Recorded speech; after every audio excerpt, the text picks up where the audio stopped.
آج کا بولتا کالم پاکستان کے معروف کالم نگار اشرف شریف کا معاشی بحالی کی کچھ سنجیدہ کوشش درکار ہے۔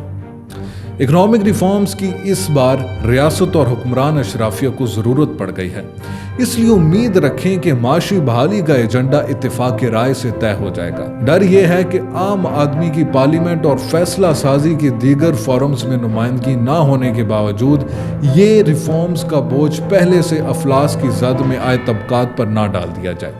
ایسا ہوا تو غریب مر جائے گا، لیکن جینا حکمران اشرافیہ کے لیے بھی ناممکن ہو جائے گا۔ اس لیے بچت، شفافیت، آمدن میں اضافہ اور قرض اتارنے کے تمام مراحل میں بالائی طبقات کو اپنا حصہ بڑھانا ہوگا۔ گزشتہ کچھ عرصے سے جب بھی اکنامک ریفارمز کی بات ہوتی ہے، اسے ٹیکسوں میں اضافہ اور آئی ٹی سیکٹر کے لیے مواقع کے نکات پر استوار کیا جاتا ہے۔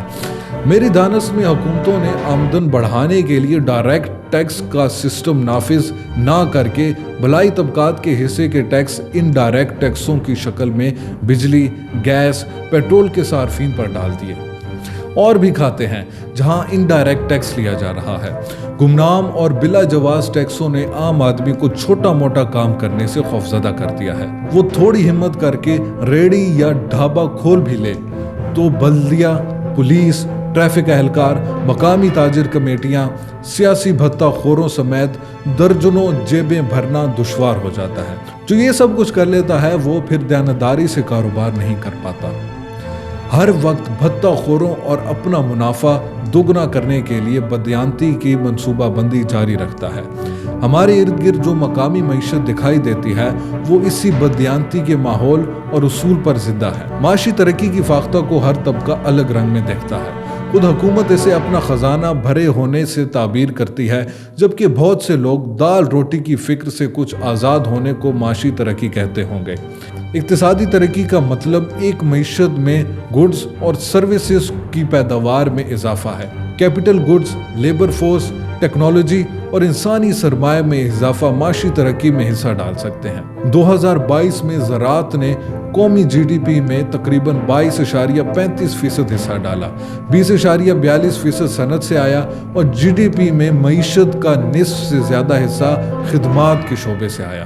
پاکستانی معیشت کی 3 اہم شعبے ہیں۔ عالمی بینک کے اندازوں کے مطابق پاکستان ترسیلات زد کے ٹاپ 10 وصول کنندگان میں 8ویں نمبر پر ہے۔ پاکستان کی معیشت کے بڑے شعبے زراعت، صنعت اور خدمات کے ہیں، جن کا جی ڈی پی میں بالترتیب 19%، 20% اور 61% حصہ ہے۔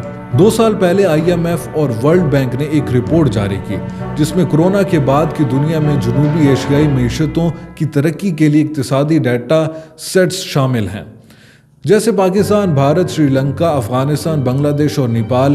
یہ رپورٹ مذکورہ ممالک میں معاشی ماہرین اور پالیسی سازوں کو کووڈ بحران کے معاشی کمی کے اثرات سے نکلنے کے لیے جامع شواہد پر مبنی پالیسیوں کی تشکیل۔ رپورٹ نے حالیہ معاشی رجحانات، جنوبی ایشیا پر یوکرین کے تنازع کے معاشی اثرات، ترقی کے تخمینے اور یہ نتیجہ برآمد کیا ہے کہ معیارات کو از سر نو تشکیل دینے کے لیے کچھ اقتصادی ایڈجسٹمنٹ کرنا ہوں گے۔ اس حقیقت کے باوجود کہ پورے جنوبی ایشیائی خطے میں معیشت بحال ہو رہی ہے، پاکستان میں معاشی بحالی تمام شعبوں اور آبادی کے گروپوں میں غیر مساوی رہی ہے۔ یہاں ڈیجیٹل سروس کی پیداوار اور برآمدات میں اضافہ ہوا ہے۔ دیگر شعبوں جیسے کہ تعمیرات، نقل و حمل اور سیاحت ابھی تک مکمل طور پر بحال ہونا باقی ہے۔ پاکستان میں آبادی کا بڑا حصہ یعنی انسانی سرمایہ بیکار پھر رہا ہے۔ ہنر کی ترقی کے لیے جو سرکاری اقدامات کیے گئے وہ مقامی اور بیرونی منڈیوں میں پاکستانی نوجوانوں کو معقول روزگار فراہم نہیں کر پا رہے۔ مستقبل میں یہی حالت رہی تو تباہی کا ڈر ہے۔ انسانی صلاحیتوں کو بہتر تعلیم و تربیت کے ذریعے نکھارا جا سکتا ہے۔ بہتر مہارتیں افراد کو پیداواری عمل میں زیادہ مددگار ہونے اور زیادہ پیسہ پیدا کرنے کے قابل بناتی ہیں۔ ہنر نہ صرف سرمایہ کاری پر منافع کی شرح کو بڑھاتا ہے اور روزگار میں اضافہ کرتا ہے، بلکہ مختلف ترقیاتی منصوبوں کی کامیابی کو بھی یقینی بناتا ہے۔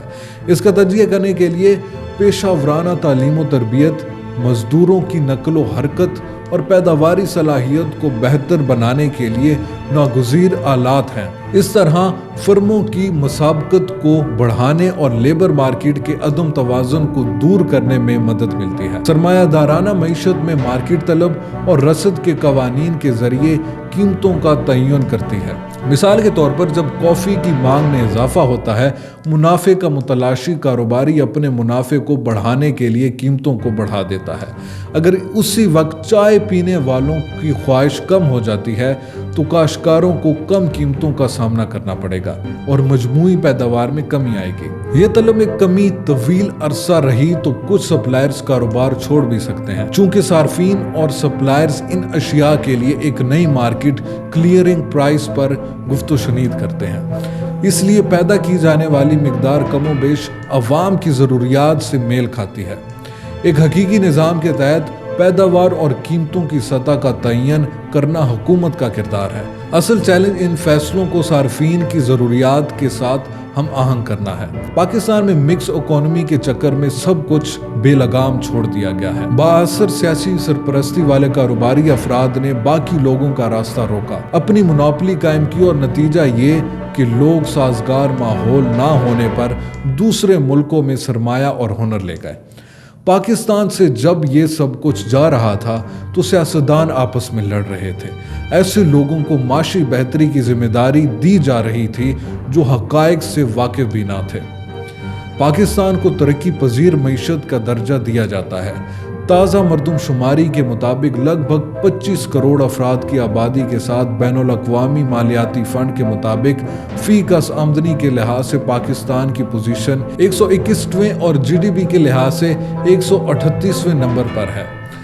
وزیر اعظم کے پاس معاشی بحران کے لیے کئی اہم راستے ہیں۔ اسپیشل انویسٹمنٹ فیسیلیٹیشن کونسل جیسا مفید ادارہ ٹیکسٹائل، زراعت، ہارٹیکلچر، آئی ٹی، ہنرمند افرادی قوت اور بستہ بنائی کو سستا کرنا اور کاروباری گورننس کو شفاف بنانا ہے۔